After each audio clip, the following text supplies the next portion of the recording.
Hi guys! For today's video ay magluluto tayo ng putot. And yes, you heard it right, putot. Yan po ang tawag dito sa amin sa Pangasinan. So heto na nga guys, since breakfast po ito, unahin ko muna magprito ng itlog bago lutuin yung putot. Sa mga di familiar po sa putot, ito nga po pala yung dahon ng sibuyas. Yung sibuyas na tinatawag namin dito sa Pangasinan na lasona. In English, shallots.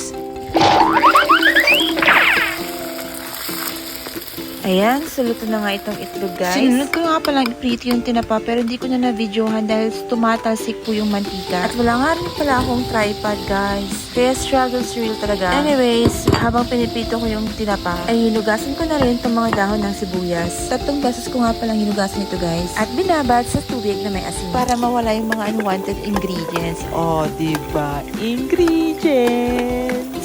Basta, hugasan mo ng mabuti, yun na yun. Nga pala guys, kung nanonood ka pa rin sa puntong ito, baka naman pwedeng malaman kung taga saan ka. Para naman malaman ko kung saan ang kakarating ang video na to guys. Malay mo naman, masama ka sa shoutout sa susunod na video, diba? So ito na nga, igigisa na natin ang ating putot. Inuna ko ng ginisa yung bawang.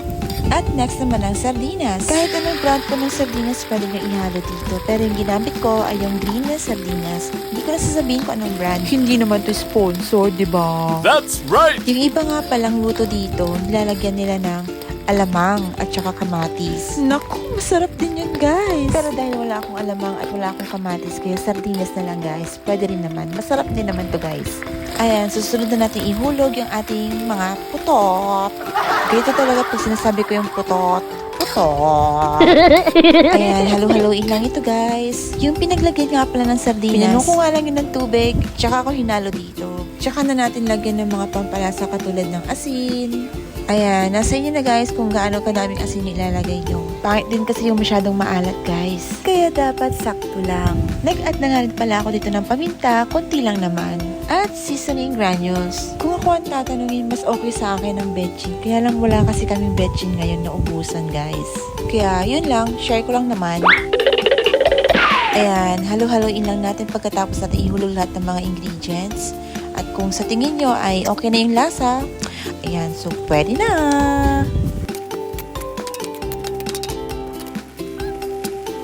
Gumawa nga rin pala ako ng kamatis at lasuna na may bagoong sausawan para sa itlog at tinapa. Yummy! Wow! At heto na ang ating putot with sardines.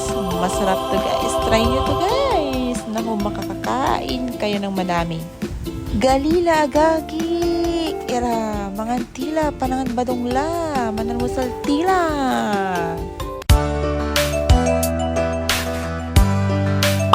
Nice!